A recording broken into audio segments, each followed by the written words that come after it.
Hello, welcome to the self-learning platform by Dr. Sushma Singh. Today we start Unit 3, Nature and Forms of Conflict, Intrastate, Interstate and Global. And our topic is State and Management of Intrastate Conflict. In this context, we should also remember that the state's role is really directed towards correcting or making readjustments in social conflicts. The state indeed protects the status quo for most of the time. In this role, one can even say it is the agent of a section of society, the section that wield power and influence in it to maintain law and order. But then the state also steps in at times to readjust the socio-economic order or reconcile rival claims to religious, cultural, and ethnic recognition. The state has a wide infrastructural network to deal with intra-state conflict situations, ranging from the ones like family quarrels assuming violent proportions, the ubiquitous crime as commonly understood, to group violence, to insurrection and revolutionary violence. For the executive branch, the legislative wing, and the judicial system are but integral part of this network. The executive branch is the immediate agent of conflict resolution. It contains intrastate conflict through the instrumentality of existing law. In this sense, it is the status quo maintenance organ, and the police are its monopoly sub-agents, with the civil service having the role of overall supervision. The legislative branch has the function of making laws. In a democracy, say of the liberal democratic nature, it is regarded as the primary organ of the state to create the framework for curtailing, reducing, and avoiding conflict. Very roughly, this function can be subdivided into two parts. The first one related to changing laws to ensure that they are capable of curtailing conflict. The second relates to the more important role of changing the laws to ensure better social and economic environment conducive to the avoidance of social conflict. The judiciary has a complex role in conflict resolution. The most common instances of conflict resolution are the settlements of cases between private individuals, which are mostly of the civil nature. It should be remembered that the origins of this function as part of the state function was itself a revolutionary step in societies organizing themselves as accredited agent of conflict resolution. It also has the narrower function of deciding criminal cases in which the state prosecutes criminals. In addition, in the very process of interpreting authoritatively the laws and a host of rules and regulations flowing from them. The judiciary has an inbuilt role of not only clarifying what the laws are, but also to some extent alerting the importance of the words used in the laws. This the courts do to make the laws suit altered social circumstances. The courts do not always make this intention so clear because their role is traditionally confined to the reading of words of statuses and the rules and regulations. But all the same time, this type of adaptive interpretation is recognized to be an accepted practice in our times. However, situations do arise when the overall economic and social resources redistribution mechanisms of the state may not be able to contain conflict engendering situations.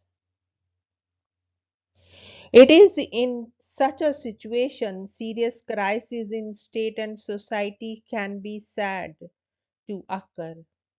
Even in such situations where pockets of dissent, resistance to the state can continue to exist, the state can in general survive.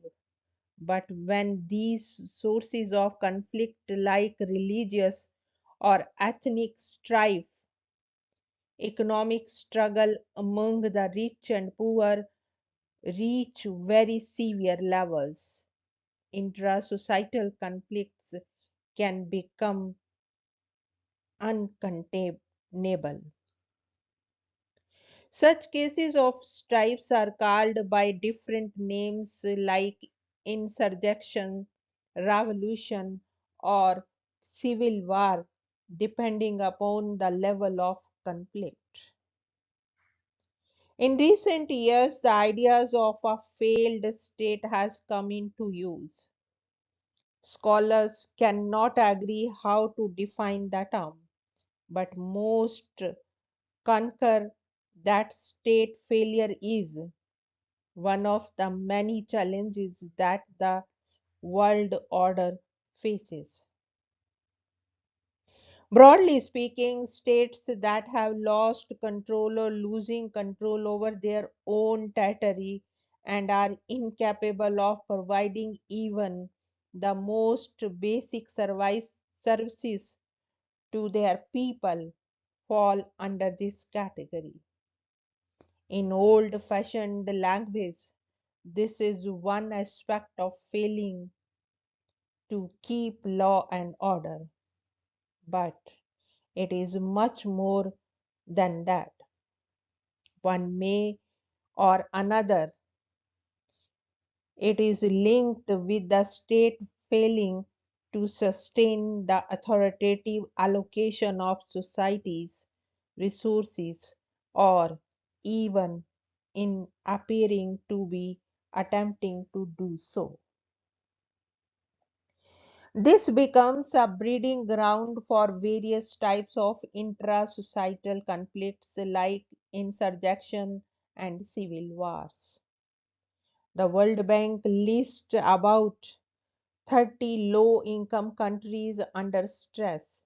The phrase fragile state is also used to describe the states severely challenged in sustaining themselves. States can fail because of external shocks, or they can decay from within or both. For example, Afghanistan and Angola collapsed when the external powers controlling them suddenly withdrew. In Syria, Lebanon, and the Congo, the state was subjected to loot and thuggery. most by internal disorder, thus generating rebellion and ultimately a collapse.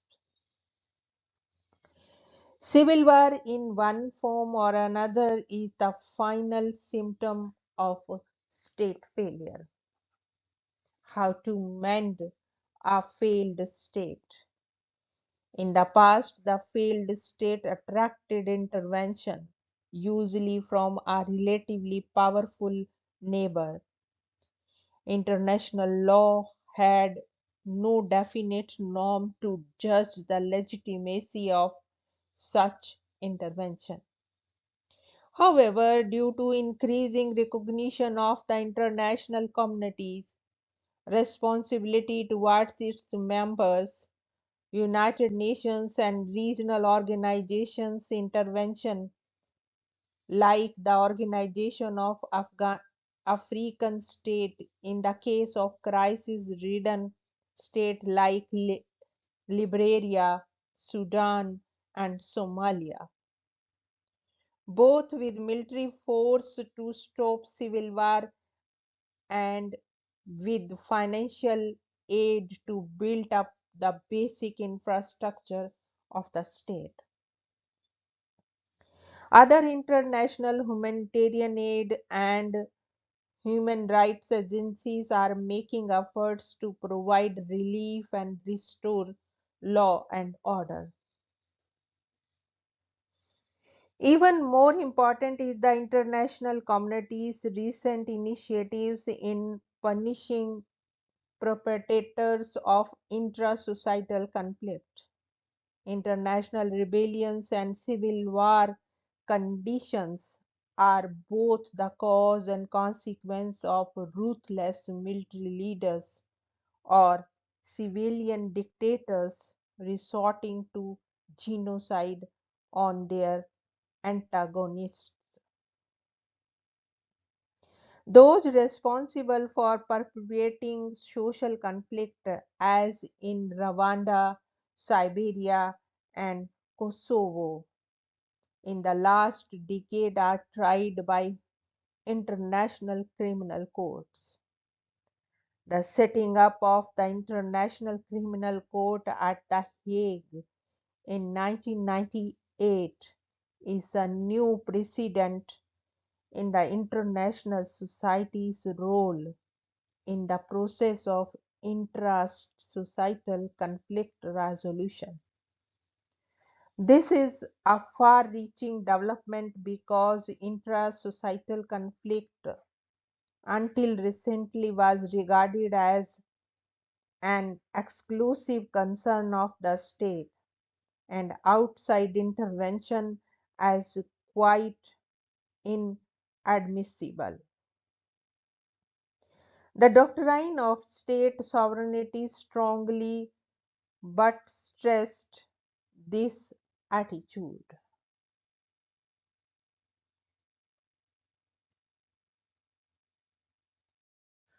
Now we want to wind up this lecture and thank you so much for your attention.